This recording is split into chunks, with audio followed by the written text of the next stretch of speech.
Bonjour et bienvenue dans cette nouvelle édition du Fil d'Actu, l'émission qui donne du sens à l'information. Émission que j'aurai le plaisir de présenter ces 2 prochaines semaines en attendant le retour de Tatiana.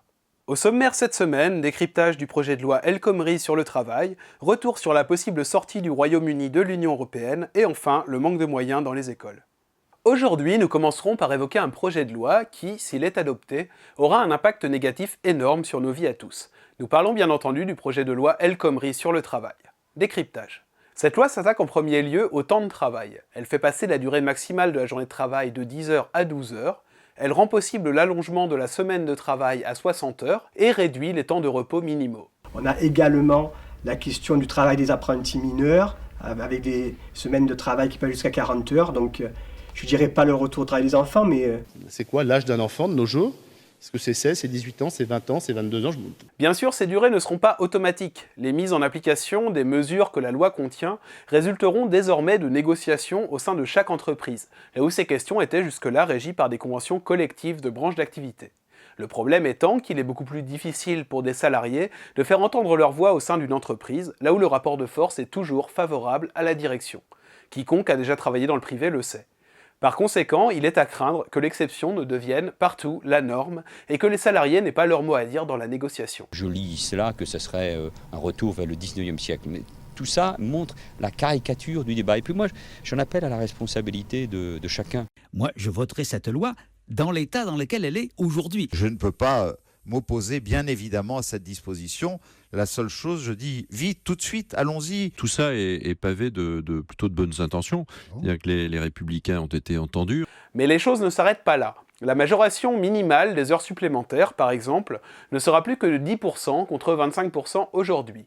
Les indemnités en cas de licenciement abusif seront, elles, considérablement réduites. Par ailleurs, la loi permettrait aux directions d'entreprise de licencier ou de contraindre à des baisses de salaire, plus uniquement en cas de difficultés financières, mais également dans des perspectives de développement. Une entreprise qui envisagerait d'en racheter une autre pourrait user de cette possibilité pour réduire temporairement les salaires.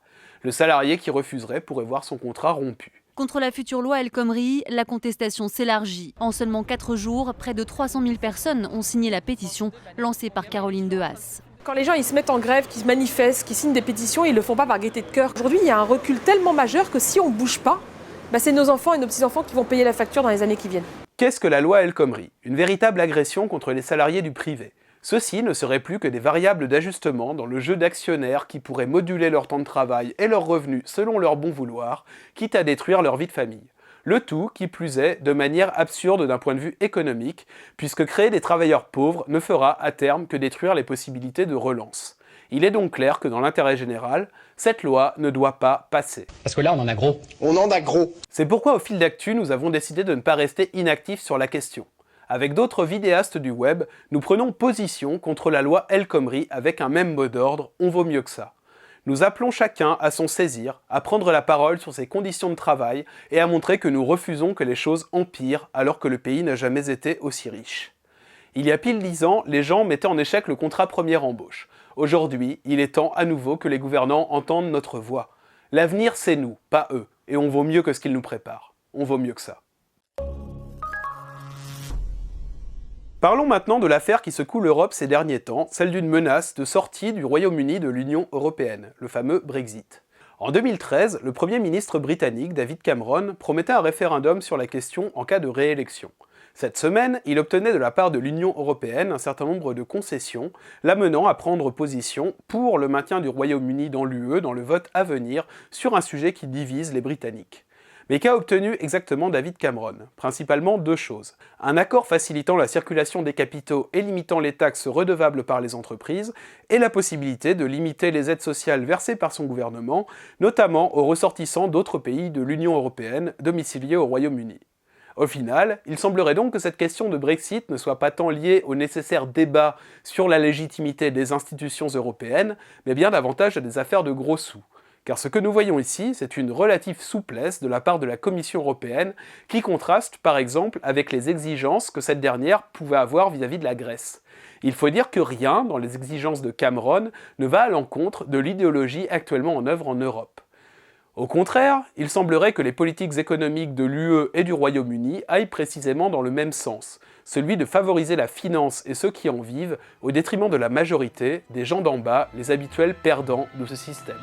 Au cœur de Londres, au pied de la cathédrale Saint-Paul, se niche l'arpent de territoire le plus riche que la Terre ait jamais porté, la City of London, où opèrent quelques 550 banques et la moitié des plus grands assureurs de la planète. Et à ce titre, l'élite dirigeante du Royaume-Uni n'a pas attendu la dérégulation européenne pour s'en prendre aux conditions de vie des citoyens. Le Royaume est en effet tristement connu pour la pauvreté record de ses travailleurs, laissés sans protection sociale, pour ses infrastructures bradées au privé, laissées à l'abandon et inaccessibles à la majorité, on pense notamment au transport, ou encore pour sa politique migratoire, rejetant l'idée d'intégration au profit d'un empilement de cultures propre à la création de ghettos et à l'explosion de tensions ethniques. Alors que la question de la sortie de l'Union européenne sera prochainement posée aux citoyens britanniques, nous voyons donc que quelle que soit la réponse apportée, il y a peu de chances que cela change les réalités quotidiennes en profondeur. Car si la question du cadre UE ou État-nation est importante, celle des politiques menées en son sein l'est davantage encore. Et dans tous les cas, le décalage entre les intérêts du plus grand nombre et ceux de la minorité qui fixent les règles du jeu reste le problème essentiel. Et maintenant, notre séquence, le reste de l'actualité en 1 minute 38 à peu près. Après la caissière mise à pied pour un paquet de bière non scanné, voici 9 caissières d'un supermarché Casino des Bouches-du-Rhône convoquées à la gendarmerie pour le vol présumé d'un paquet de bonbons, le tout, comme par hasard, en plein conflit social avec leur employeur. Audiard disait qu'on reconnaissait les cons au fait qu'ils osent tout. Visiblement, cet adage marche aussi pour les salauds. L'Union des consommateurs Que Choisir met en garde contre 185 produits cosmétiques du quotidien, dentifrice, déodorants ou après rasage. Au programme, allergènes, perturbateurs endocriniens et composés toxiques. Mention spéciale pour 8 marques de lingettes pour bébés contenant du phénoxyéthanol, un conservateur toxique pour le foie et le sang. N'hésitez pas à aller sur le site de l'UFC avant d'aller faire vos courses, votre enfant pourra peut-être vous en être reconnaissant dans quelques années. Le gouvernement décide de supprimer la quasi-totalité des trains de nuit sur le territoire. Ces trains rendaient très certainement service à des milliers de gens, mais visiblement le service aux personnes n'est plus l'objectif de la SNCF. Il faut faire des économies. Pourtant, ces économies ne concernent pas les investissements qui permettront aux opérateurs privés de réaliser d'importants bénéfices. Étonnant, non ? Censure ou hasard. François Ruffin, réalisateur du film Merci Patron, mettant en scène un couple de chômeurs confronté au milliardaire Bernard Arnault, a vu son passage sur Europe 1 déprogrammé. Faut-il voir un lien avec le fait que Bernard Arnault soit l'un des principaux annonceurs publicitaires de la chaîne ? Non, selon Europe 1, il ne s'agit que d'un problème de format d'émission. Pourtant, suite à une rumeur persistante sur les réseaux sociaux, la chaîne a finalement fait volte-face. Comme quoi, le format n'était pas si problématique que ça. Parce qu'on avait envie de vous inviter. Voilà. Situation catastrophique dans les écoles. Alors que l'éducation des enfants devrait constituer une priorité, le journal Le Parisien a révélé que, par exemple, dans le département de Seine-Saint-Denis, de 250 à 400 classes se retrouveraient chaque jour sans enseignants, faute de sérieux dans la gestion des remplacements. De 6 à 9 000 enfants du département seraient ainsi concernés quotidiennement, voyant augmenter les risques de les voir décrocher. Si la situation n'est guère nouvelle, le fait qu'elle ne se soit pas arrangée en 2016 provoque la colère aussi bien des professeurs que des parents d'élèves.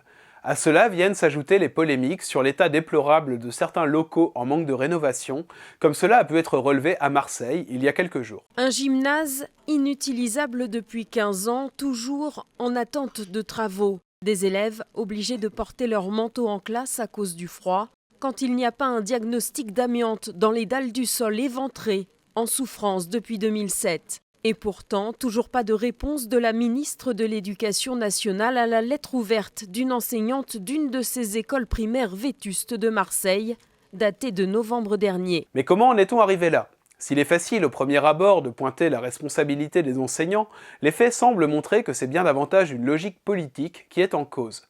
Pour rester sur la Seine-Saint-Denis, il s'agit du département le plus jeune de France, mais aussi l'un des plus pauvres. L'État aurait donc tout à gagner à investir dans ce genre d'endroit.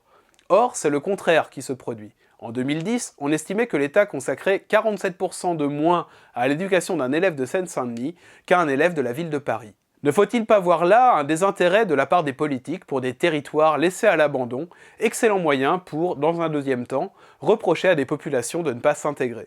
Inconscient et subconscient et... Plus globalement, c'est toute la question de l'éducation et donc de l'avenir qui est posée. Sous l'ère Sarkozy, 80 000 postes d'enseignants avaient été supprimés.